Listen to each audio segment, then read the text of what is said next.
And we're live again. Hello, hello, everyone. Hi, Nono. How are you? I'm very good. And you?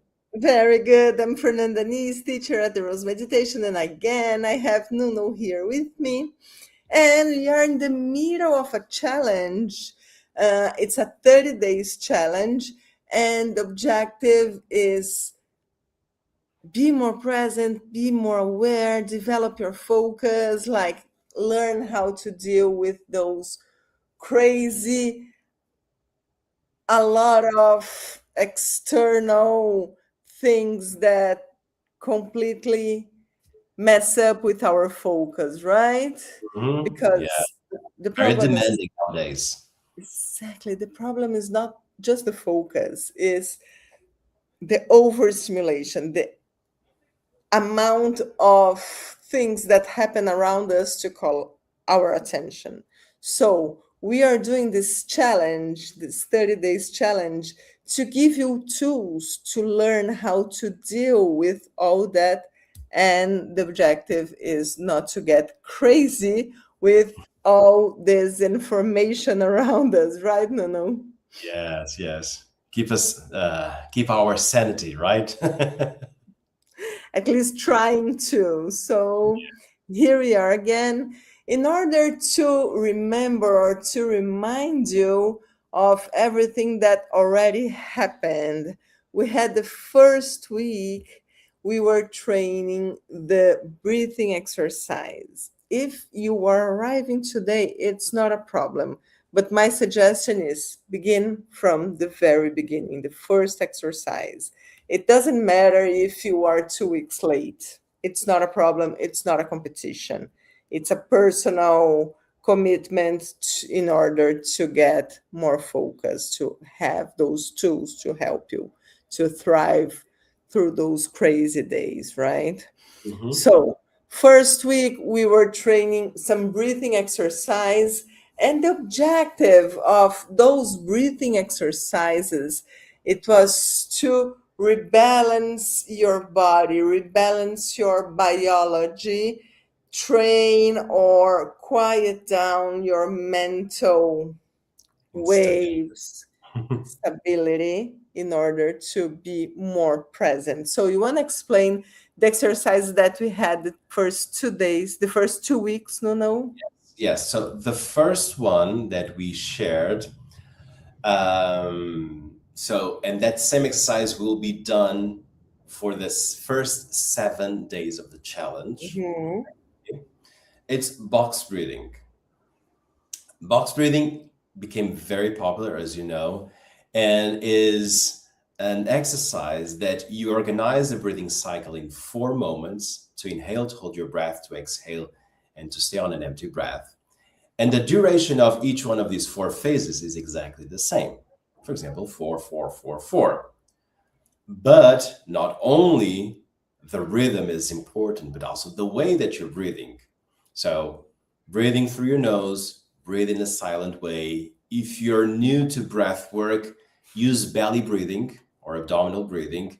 If you're more familiar with breath work, you do the complete breath with Mhm. that square rhythm. That occupied the first 7 days of our challenge, the first week. The second week, we shared last Friday on our YouTube and Instagram. It was an exercise of the abstraction of the senses. And we use mostly the hearing, which is always active, right? Your ears are Mhm. always open. So we did an exercise for a few minutes of listening to a metronome or kind of a clock, sounding the click of a clock in a constant rhythmic pace together with other sounds, with the intention of being extremely focused on the repetitive sound that you will notice that the volume of your metronome will go higher while the other sounds the volume will go lower. Mhm. That is what the training of abstraction of the senses of this style would do. You're going to raise the volume of the thing that you put your attention on, and you're going to lower the volume of all the others. Just to clarify, the volume is not objectively going up. It's just your Perception. perception. Yes, yes. We level the sounds like equally, but we know that when you put your attention on something, you usually amplify that thing somehow. Okay, so that's why we have this sensation that it seems like the volume goes up, even though it doesn't change. You just put more attention there. As a consequence, the sound of the volume of all the other sounds will go down, apparently. And we can understand why our brain is trained to pay attention to everything that happens around us. Like throughout human evolution, it was a really useful tool because if there's any kind of danger approaching, you can react in time. The earlier you notice this possible danger, the higher your chances to be able to deal with them. So we completely understand the use of this ability. Hmm. But it's a fact, that nowadays, like we couldn't evolve enough to, like we didn't have enough time to evolve in order to not to be our attention not to be dispersed with things happening around us. So Hmm. if our biology is not still there, we can use some tools to help us to focus, not to be distracted all the time, unless you are uh, in Mexico City in the middle of downtown area and you need to be attention to be aware of everything. Like if you are seated inside your house working, truth Hmm. be told, most of us work just with our computer, but there are a lot of dispersions. I would say at least 90% of those dispersions or those information are completely useless, right? So if you train your brain to be aware of just what's important, of what you chose consciously previously, what you want to focus your attention for the next hour or 2 hours or whatever, you're going to be more effective. You're going to be able to do more things one at a time. Your Hmm. stress level is going down. I'm just explaining why we are doing this and how this is useful in our daily lives, Yeah, right?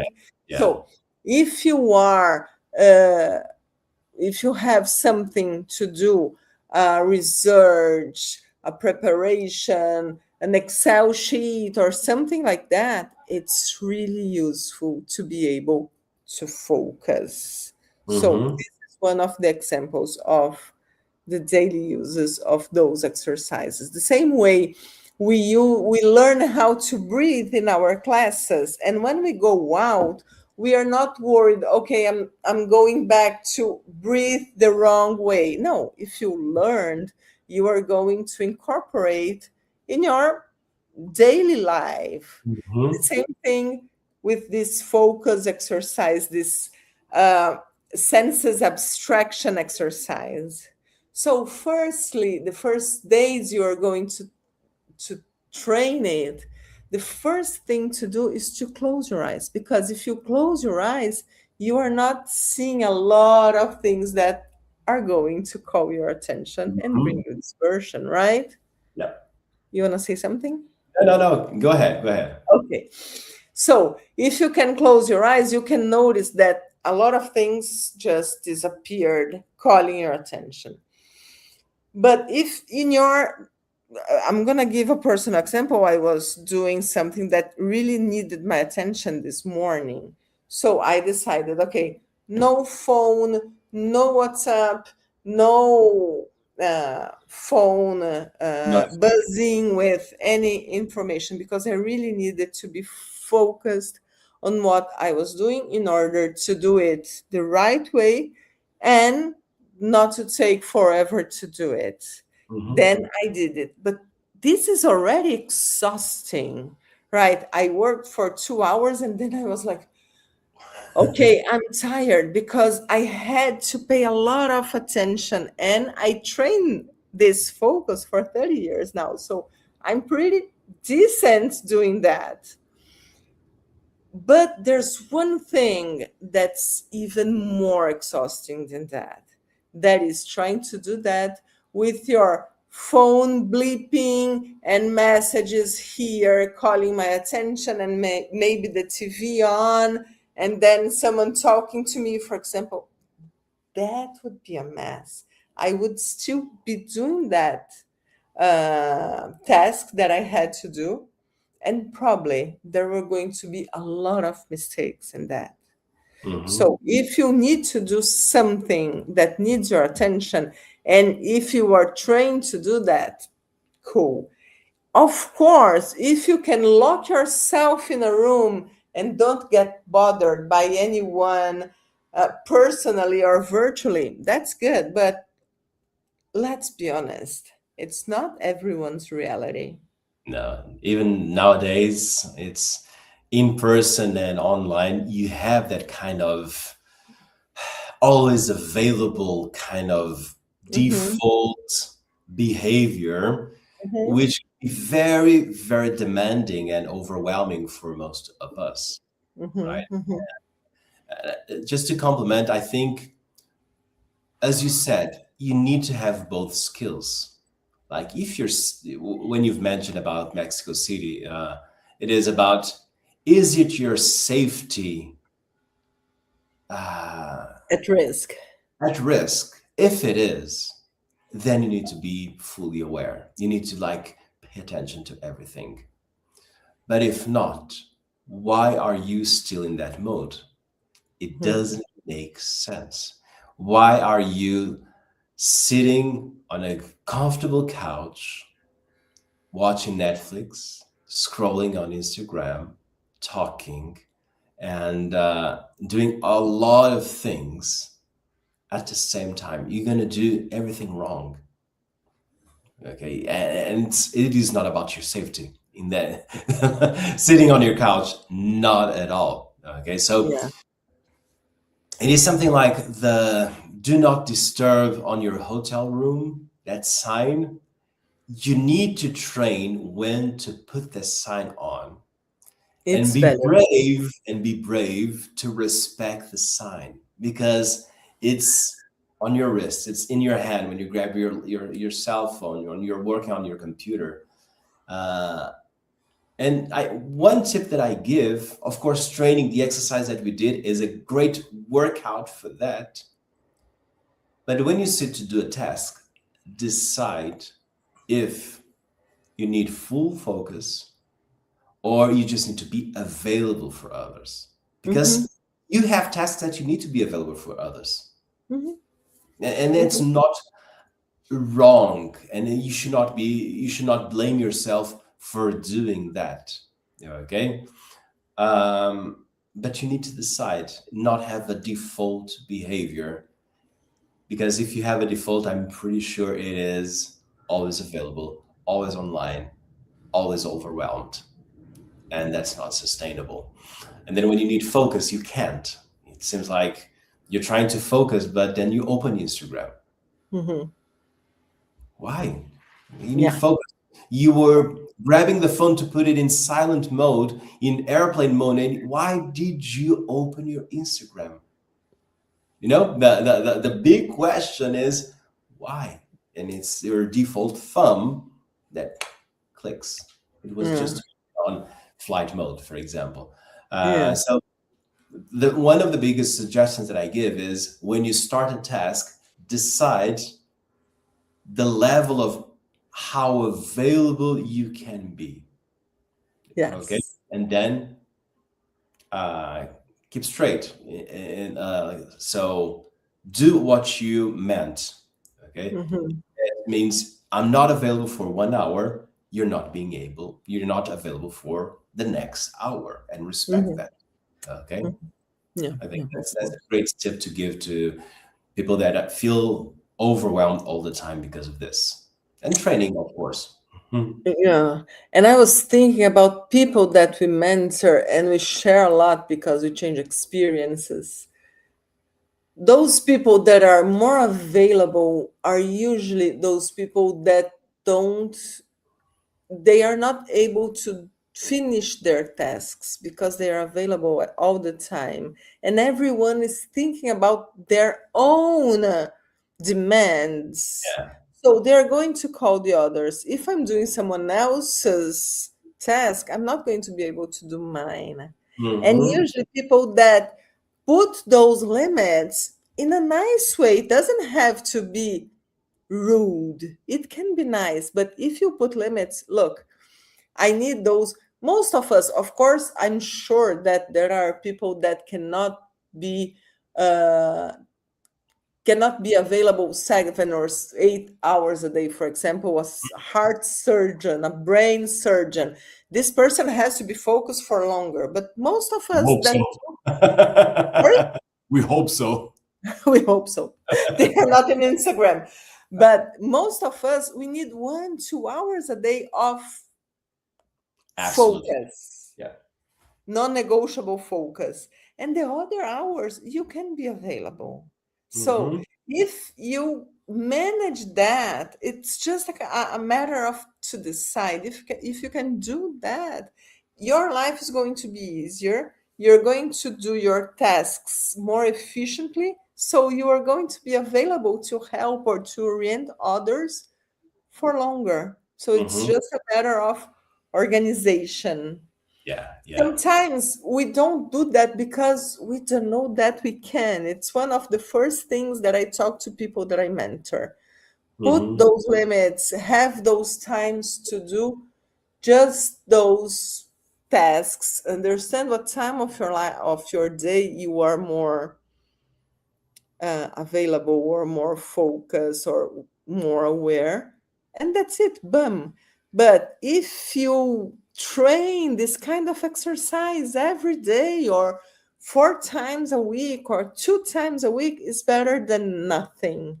So Yeah. start doing that. Those senses abstraction exercises, they help a lot and they keep our brain at the same time active but not overwhelmed. Hmm. So the earlier you start that, the better. Hmm.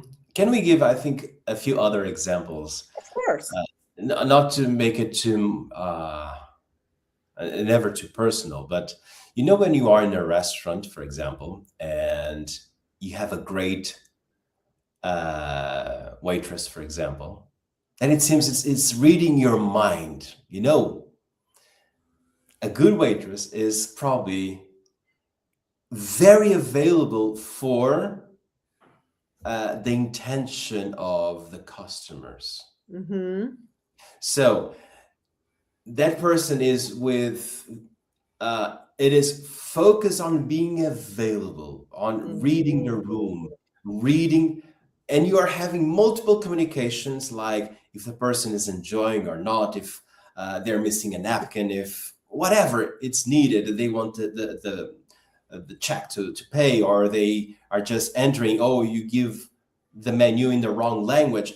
You can see so many things, and they are fully aware there in that moment. So they are focused, but with that openness to multiple communication. Okay. It is exhausting. If you did that once in your life, at least, you know how exhausting it is. Sometimes you just want to turn your back at the customers because you're tired of being, hey, hey, hey, hey. Okay. See? So imagine that you live your life with that job, but your customers are the tabs on your browser, the number of apps open on your phone, and everything else. It is exhausting. Okay, but if you have the job of doing that, you can do it for a period of time, and that's it. Then it is overwhelming. Okay, another great example of this different kinds of focus is when you live in a city that is highly productive, like New York, and then you have the tourists. It's And so you fun. have and you have the tourists, right? So you have like people that want to go from like the train station to their work, to their office in a straight line. And then you have the tourists just mesmerized with the city. And asking, please, can you take a picture of me? You, It you get makes me my heartbeat just came higher now. yeah, race up, right? Yeah, So you see that as someone that needs to be very straight to the point, meaning I'm getting out of my subway and I'm going to my office in a straight line, just go, go, go, go, go. The New York style, right? But then New York is amazing. And then you have people wandering around, getting like on the way. And it's a crash, right? You yeah. remember Brooklyn Bridge when we Oh have yeah, the bike lanes together with the pathway, yeah. No, they solved that. how many people will just go to the bike lane over like getting at risk for an accident Hmm. just Hmm. because they want to take a picture. Yeah. You see that kind of these two opposites in the same room, how difficult it is. In the So same I'll bridge is even worse. Yeah, and dangerous. So it is very important to see how it is a kind of a mindset thing that, okay, I need to be at home, I need to be at work, I need to go to the groceries, I need to go to AT&T, I need to go to the bank, whatever. And the New York style is go, go, go. The shortest is the most efficient way of going. Yeah. Okay. And then you crash with the mind wandering of the tourists, right? So the thing is, you need to go on both sides because when you're traveling, probably you're going to mind wander. You're going to look, oh, how beautiful this is, and probably going to be on the way of someone that needs to get home. Yeah. Yeah. And Of focus course. to get home. But then when you are working on your work days, you want to get home straight. And so the thing is, you need to have both. You Hmm. cannot only have one. If it is one, it probably will be the mind wandering 24/7, and that's not sustainable. So Yeah. you need to get to have this switch. Decide, I'm going to do a task, needs full of focus, flight mode, and stick with the flight mode and do your thing. Okay, finish. Now I can socialize, turn off flight mode. I can talk. I need to collect feedback. I need to talk with somebody because I'm here for 2 hours doing this spreadsheet. I need a human Socialize. being. And then you go to that other mode. So that's not there's no villains here unless you have just one character, which is always available, always mind wandering, and that's not good. Okay. Truth, truth. Okay. Yeah. And there is this book that we always use as a reference, Professor DeRose's book, Yoga Treatise. It's a really complete book. And in that book, he cites Ramakrishna, that was a yoga teacher. And he was comparing, imagine, he was living, I would say, in Rishikesh a long time ago, and he was comparing our minds to a monkey, because if you've been to Rishikesh, you know that there are a lot of monkeys there. Hmm. But not just a monkey, a drunk monkey. Beyond that, a drunk monkey that was bitten by a scorpion, so it's poisoned. Beyond that, in another layer, someone just put fire on his tail. This is the comparison that Ramakrishna used to our minds. But we Hmm. are talking about a long time in a village in the Himalayas 100 years ago. Yeah. Can you imagine how he would describe our minds today? Probably this monkey would be in Tokyo, Yeah. right? Maybe with a headphone, with an electronic music, something like that. And Mhm. this is our mind. The nature of our mind is dispersive because it's what brought us here. It guaranteed our survivor. But Mhm. from now on, we have to go to another level in order to survive and to keep evolving.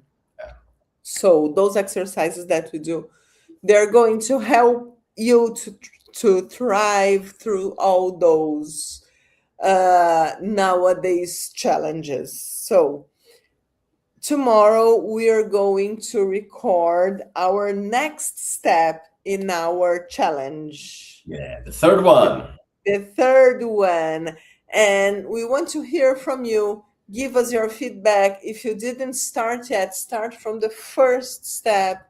Send us a message. If you don't know what I'm talking about, but you want to start, call us, send us message here, Instagram, WhatsApp, anything, anything. Get in touch with us. It's going to be a pleasure to help you through this beautiful path to awaken your mind, to be more effective, to have more focus, to decide what's important and Mhm. what's not important, Great. Great. right? Yeah. And have a mindful week. See you next week. See And you tomorrow next week. we're going to have the challenge. Yes. See you then. Bye bye.